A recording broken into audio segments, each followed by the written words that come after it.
Nossa equipe ficou responsável para falar sobre as fraturas e fases da reabilitação, baseado nas fases de reparo tecidual da coluna lombar. As fraturas da coluna, ela podem não estar associada a traumatismo. A maioria das fraturas da coluna, elas são benignas e de evolução favorável. Porém, em algumas pode determinar instabilidade local e até mesmo sintomas neurológicos. A gravidade de cada caso é determinada de acordo com a localização da fratura, deformidade presente e sintomas associados. Meu nome é Leandro Calmon. Eu vou falar um pouco sobre as estatísticas e curiosidades da coluna lombar. Não é uma tarefa simples estabelecer uma estatística exata para um problema tão comum e muitas das vezes sequer reportada às especialistas. Mas conforme a Organização Mundial de Saúde, alguns estudos que em países da Europa tentaram se aproximar da dimensão do problema. A chance de um adulto sofrer de dores nas costas ao longo da vida é de 60% a 70%, segundo estudos feitos em países industrializados. Em um ano, a incidência chega a variar de 15% a 45%. O pico de incidência da lombalgia ocorre entre os 35 anos e os 55 anos. A dor nas costas não costuma escolher suas vítimas. Aos que os homens, mulheres e homens têm risco de apresentarem todos esses sintomas. Meu nome é Daiane e eu vou falar um pouco sobre os sintomas. Os sinais e sintomas da fratura da coluna irão depender basicamente da fratura e da gravidade da lesão. Os sintomas comuns são como dormência e formigamento, piora da dor de ficar em pé ou sentado por muito tempo, dor aguda na região da fratura ou que irradia o trajeto do nervo. A dor é o sintoma principal e muitas vezes é o único sintoma da fratura benigna e estáveis. Pode haver algum inchaço e edema atrás das costas, ao realizar o movimento de flexão e torção do tronco. Geralmente, há piora do quadro dolorosa. Meu nome é Glaucia e vou falar um pouco sobre as principais causas de fratura lombar. Temos, dentre elas, ferimentos à bala, queda de grandes alturas, hérnia de disco. Temos também deformidades congênitas como hiperlordose e hipercifose, que geram fraturas na coluna e acometem a lombar. Temos também artrite e osteoporose. Essas são apenas as principais causas que geram fraturas lombares. Não são todas, podemos encontrar mais nas literaturas, mas essas são as consideradas as mais graves e mais vigentes, que acontecem com maior frequência. Meu nome é Daniele e eu vou falar acerca do diagnóstico da fratura lombar, né? Quem vai fazer essa identificação, esse diagnóstico, é o médico. Ele vai diagnosticar a fratura vertebral lombar com base em um exame físico completo, testando seus reflexos e usando exames de imagens, certo? Se a fratura ela for resultado de um grande trauma, o paciente ele vai precisar de exames de sangue repetidos. Esse exame ele vai servir para avaliar possível perda sanguínea, tá? Se tiver uma doença óssea metástica, né, que é o chamado câncer, que traz a metástase quando se espalha por um determinado pelo corpo, partes do corpo, é necessário um teste de cálcio. Esse teste ele vai verificar o nível de cálcio do sangue. No entanto, falando do diagnóstico, existem algumas técnicas de imagem que são essenciais para que esse diagnóstico ele possa ser ou não confirmado. A radiografia simples, ela pode ser usada para triagem de fratura na coluna lombar, né? Fazendo só uma observação, às vezes é difícil detectar pequenas fraturas ou fraturas desalinhadas. E fazendo somente o raio-x na coluna vertebral lombar, né?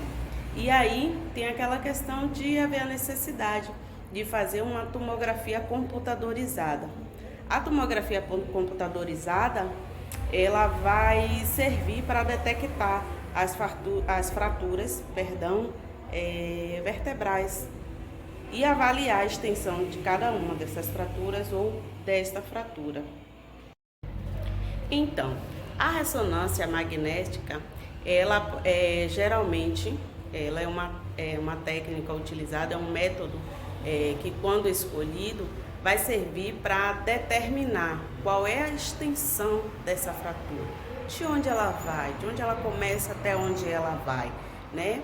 E aí, ao determinar, né, para fazer essa determinação da extensão do dano da medula espinhal e se o osso, por um acaso, ele se tornou lesionado.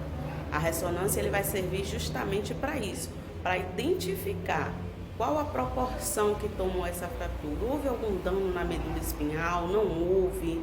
E essa ressonância também ela é uma ferramenta que é mais sensível para poder fazer a detecção de lesões tanto nos ossos como na medula espinhal. Meu nome é Juan e eu vou falar um pouco das fases de reparação tecidual. As fases de reparação tecidual são 3. A primeira dela é a fase inflamatória. A fase inflamatória é considerada a primeira por quê? Porque ela acontece assim que a lesão é feita. Essa fase pode durar em média de 24 a 48 horas. Essa fase tem as principais características das presenças de dor, calor, edema e rubor. Essa fase também pode ocorrer a perca parcial ou total dos movimentos da área lesada. Agora a segunda. A segunda é a fase proliferativa. Essa fase ocorre o quê? Ocorre logo após a fase inflamatória. Ela acontece com presença de tecidos de granulação. A duração dessa fase é em média de 3 dias a 3 semanas. E as principais características é o quê? É o preenchimento das áreas lesionadas por macrófagos, novos vasos e tecido de granulação. A fase de remodelamento é o terceiro e último no processo das reparações tecidual. Ela é considerada a fase mais demorada, pois ela pode demorar de meses a ano para ser concluída. A sua principal característica é o realinhamento das fibras de colágeno no tecido cicatricial. O que é isso? É basicamente a área lesionada tomando sua forma e função natural. Meu nome é Caliane e vou falar um pouco sobre o tratamento de lesão em coluna lombar. Esse tratamento ele é feito através de uma avaliação completa e minuciosa, com o objetivo de dar uma melhor qualidade de vida ao paciente e uma boa reabilitação. Ele pode ser feito com recursos físicos ou terapêuticos, sendo que esses recursos terapêuticos eles podem ser usados nessas lesões como um tratamento coadjuvante. Um exemplo é a crioterapia. É um tratamento utilizado com o objetivo de vasoconstrição para diminuir a dor e a inflamação do paciente.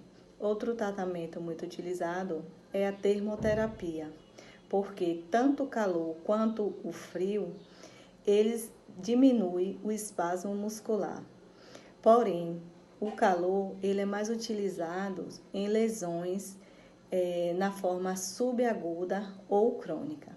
Outro tratamento muito utilizado é a hidroterapia, que é um tratamento feito por um profissional fisioterapeuta com o objetivo de melhorar a articulação e sua mobilidade.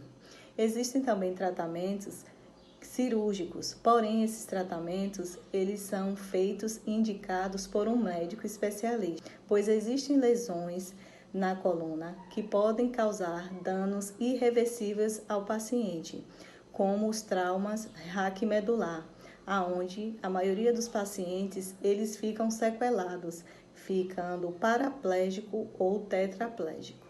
Meu nome é Laura Leal e eu vim falar um pouco sobre as formas de tratamento de fraturas lombares. Em caso de uma lesão mais grave, pode haver o comprometimento das funções pulmonares, então podemos tratar com exercícios de reexpansão dos pulmões. Podemos fazer também exercícios de fortalecimento isométrico para a musculatura do abdômen. Se o paciente sofreu um acidente e teve uma fratura a nível medular, ele pode ter dificuldade na hora da eliminação fecal e urinária. O paciente pode ter a perda de controle esfincterinos, vesical e anal, e podemos ajudar com a massagem de Rosinger.